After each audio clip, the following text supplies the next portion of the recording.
Buy the car, the June blues. Yeah, I wanna drown myself inside the. Good day, everybody. So for today, we will be studying simple interest. And let us have the vocabulary. Lender or creditor.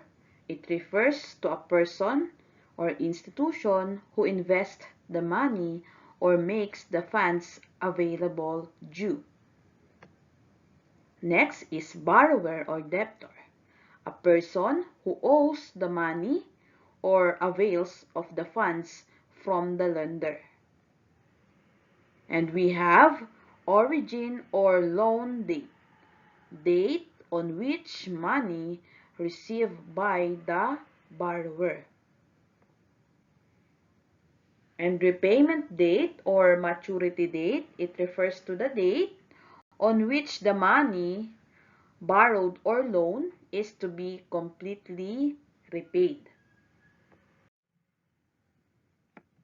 Next is time or term. It is represented by small t. This is the amount of time in years the money is borrowed or invested. Also, this refers to the length of time between the origin and the maturity dates. Next, we have principal, or it is represented by capital P. This refers to the amount of money borrowed or invested on the origin date.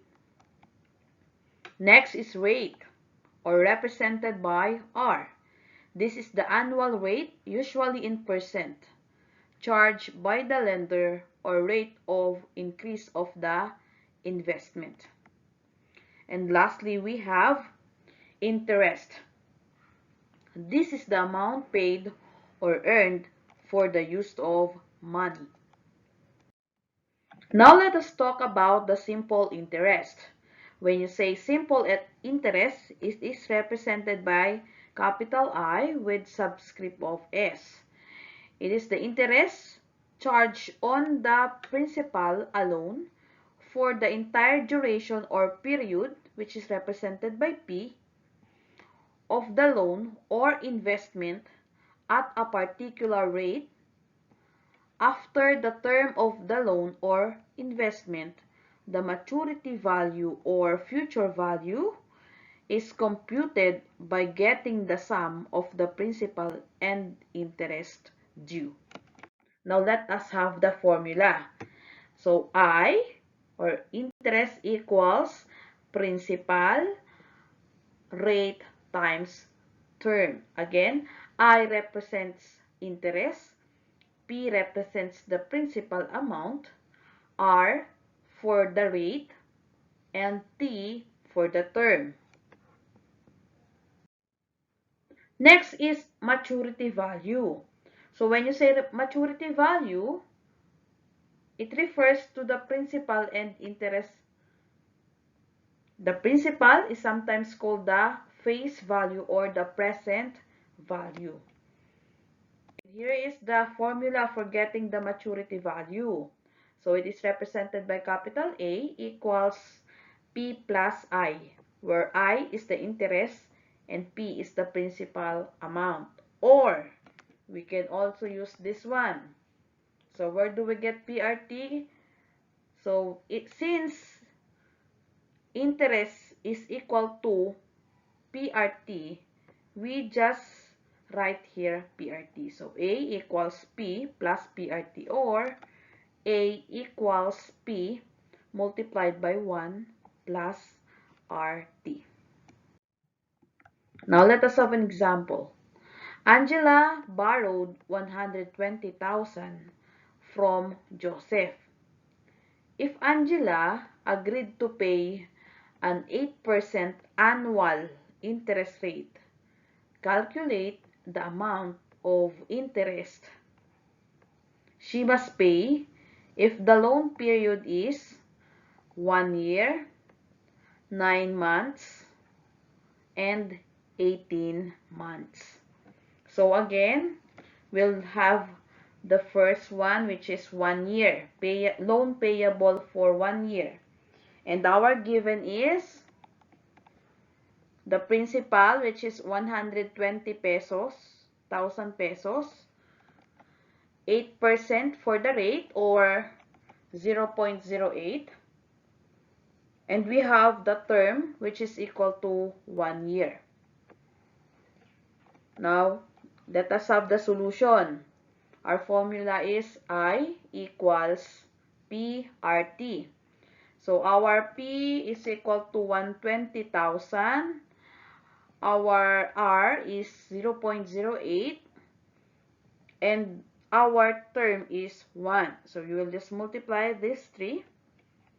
120,000 times 0.08 times 1, and you will get 9,600.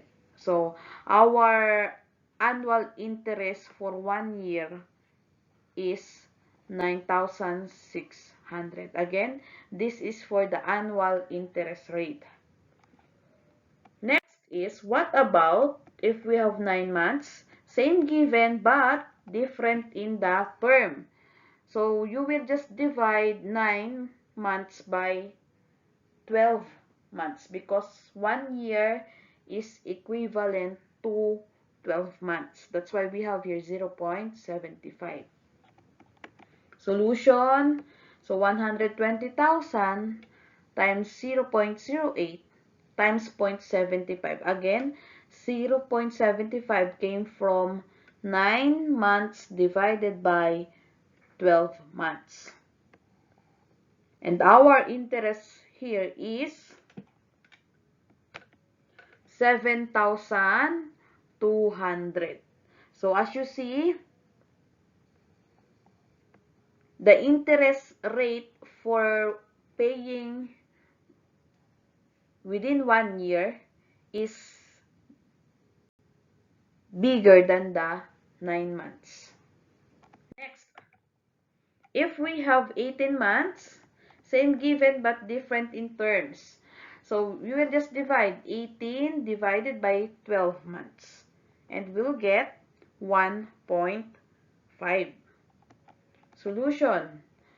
I equals PRT, substituting the value of P, which is 120,000, the value of R, which is 0.08, and the value of term, which is 1.5. So, you will just multiply 120,000 times 0.08 times 1.5. And the product is 14,400. Alright. Now let us move on with the maturity value. Since we all know that maturity value is equal to the sum of principal and the interest. So for number 1, what if we are getting maturity value for 1 year? Class, our interest 9.6 here is what we have a while ago. Okay, that is the interest rate for 1 year. Just substitute to the formula A equals P plus I. So our principal amount is 120,000 and our interest rate is equal to 9.6. So just add and you will get 129,600. That is the maturity value after 1 year. Next, what if we are getting maturity value after 9 months? So same given but different in the interest. So a while ago we get 7,200 annual interest rate for now 9 months. So just substitute to the given formula. So our principal is 120,000 plus the interest, which is 7,200. If you add this, you will get 127,200. Now let us have what if we are getting maturity value after 18 months. So same given, but the interest rate is 14,400. Again, this came from our example a while ago. Alright, so we have the solution. A is equal to P plus 1, where P is equal to 120,000, and our interest rate for 18 months, same given, is 14,400. So you will just add 120,000 plus 14,400 is 134,400. That is the maturity value after 18 months. Now let us have this one. Marites borrowed 5,000 with an interest rate of 10% per month. What is the simple interest after 8 months? And what is the maturity value after 8 months? So as you see, a while ago, our example is having an annual rate or per year rate. This time, the interest rate is per month. So what's the difference? So we have the given. Okay. So we did not divide the term, which is 8 months, into 12 months. Why? Because we are getting the interest rate per month. Again, per month. Again, if you are getting the interest rate per month, you don't need to divide the given month or the given term by 12. So just substituting 5,000 times 0.1 times 8 is 4,000. So this is the interest rate of 5,000 with an interest rate 10% per month. So let us get the maturity value. So just add our principal amount, which is 5,000, and our interest, which is 4,000. And the sum is 9,000.